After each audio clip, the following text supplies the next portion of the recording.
একটি গুরুতর এবং অত্যন্ত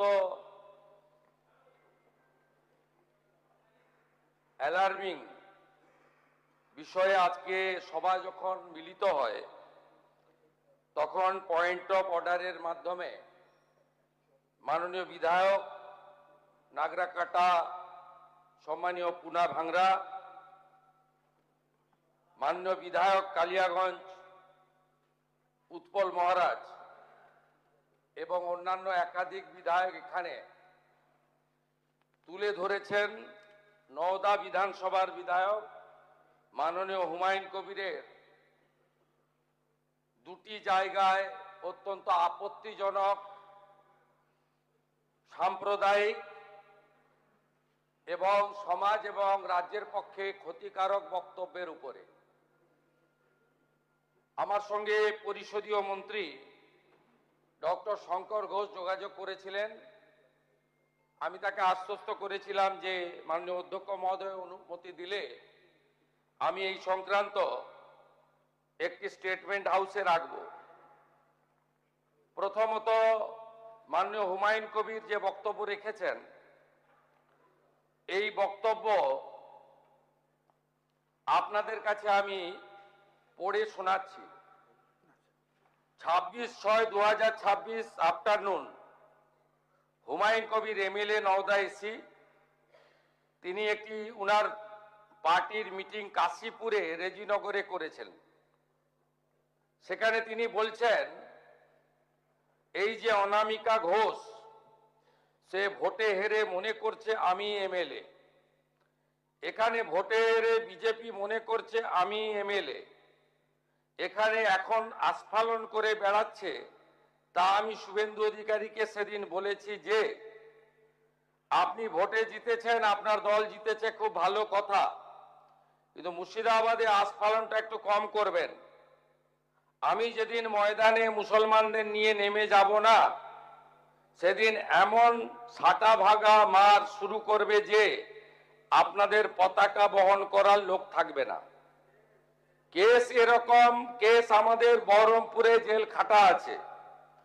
5000 লোককে আপনি বহরমপুর সেন্ট্রাল জেলের যা আয়তন তাতে 4700 বা 4800-র বেশি লোক ধরে না।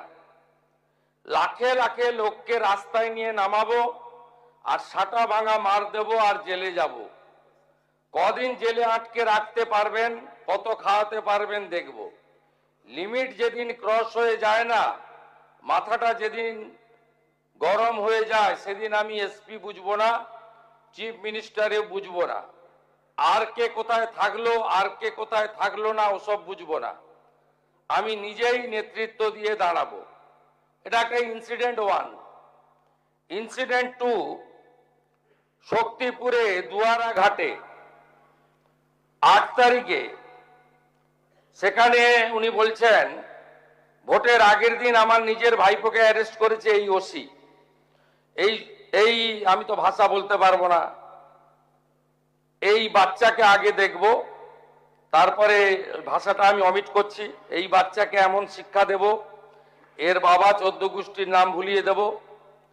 এ লালগোলাতে 500 মুসলমানের লাইফ শেষ করে দিয়ে এসেছে। সত্যভাবে বলবো, এই ওসিকে এখান থেকে সরানো শুধু না, একেবারে অকেজো পোস্টিং দিতে হবে। যদি না দেয় 10,000 লোক নিয়ে থানা ঘিরে একে কলার ধরে থানা থেকে বার করব, পারলে আমাকে রুখে নেবেন।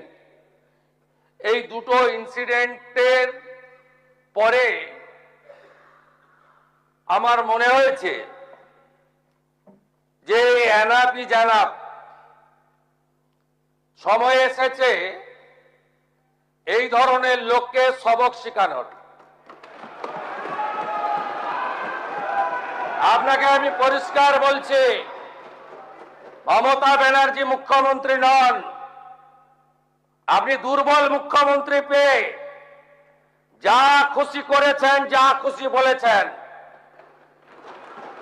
আমি আপনাকে বলে গেলাম আমরা দুটো এফআইআর স্টার্ট করেছি। Rejinagar PS case number 219-226 dated 26/6/2026, under section 152, 192, 196, 197, 224, 299, 351 within bracket 2, 352, 353 of the ভারতীয় ন্যায় সংহিতা। ইনসিডেন্ট নাম্বার 2 তেও আমরা শক্তিপুর পিএসএ 176/226 আরেকটা কেস ইস্যু করেছি। সেই কেসেও আমরা ভারতীয় ন্যায় সংহিতার সমস্ত সেকশন লাগিয়েছি এবং আমি আপনাদেরকে অ্যাসিওর করছি এত বড় ক্ষমতা আপনাকে কেউ দেয়নি। আপনি মুখে যেগুলো বলেছেন, আপনাকে আমি বলে গেলাম, আপনি কেন করছেন আমি জানি, আপনি কেন করছেন রাজনৈতিক কারণটা আমি জানি। আপনার এজেন্ডা 2 ছিল। 1 এজেন্ডা ভরতপুর, রেজিনগর, নওদায় সব নির্বাচিত পঞ্চায়েত যে দলেরই হোক ভেঙে আপনার পার্টিতে নিয়ে যাওয়া। আপনি সেটা করতে পারছেন না। আর দ্বিতীয় হচ্ছে আপনি 2টো সিটে জিতেছেন, নিয়ম মেনে একটাই রিজাইন করেছেন রেজিনগর। আগামী 2-3 মাসের মধ্যে উপনির্বাচন হবে, আপনি আপনার ছেলেকে জেতাতে চাইছেন। 72% মুসলিম আছে, মুসলিম ভোটকে কনসলিডেট করার জন্য আপনি এই খেলাটা খেলছেন। আপনি কান খুলে শুনে রাখুন, আপনাকে এইভাবে ধমক হুমকি বেপরোয়া লাগাম ছাড়া কথা বলতে দেব না, দেব না, দেব না। আপনাকে আমি শুধু 3টে উদাহরণ দিলাম। সন্দেশখালীতে একজন ছিল,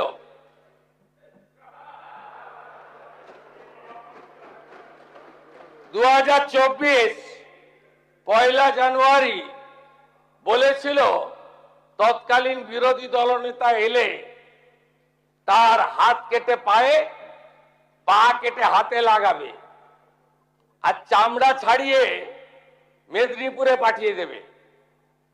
ওর অবস্থা কি হয়েছে সবাই দেখেছে। একই টোন ছিল। আরেকটা জীবনতলার গুন্ডা ক্যানিং ভাঙড়, ওর অবস্থাও কি হয়েছে দেখতে পাচ্ছে সবাই। আরেকটা পুষ্পা ঝুঁকে গায়ে নেই, এমন ঝোঁকা ঝুঁকেছে খালি পায়ে, ছোট প্যান্ট পরে, কান ধরে উঠবস করতে করতে যাচ্ছে। আপনাকে আমি বলে গেলাম পুলিশ তার ব্যবস্থা নেবে।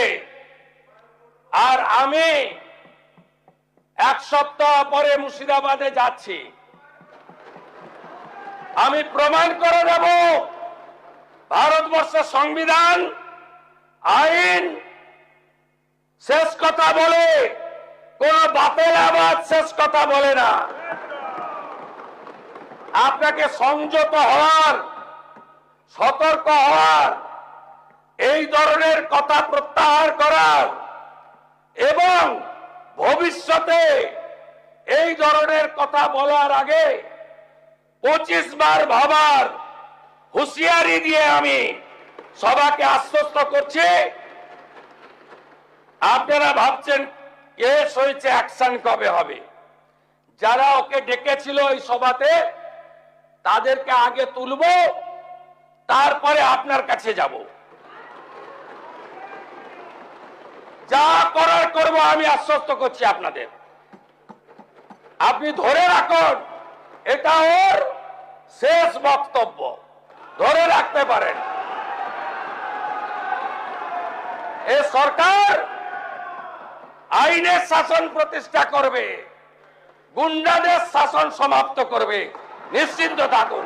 সবাই ভালো থাকবেন, ধন্যবাদ।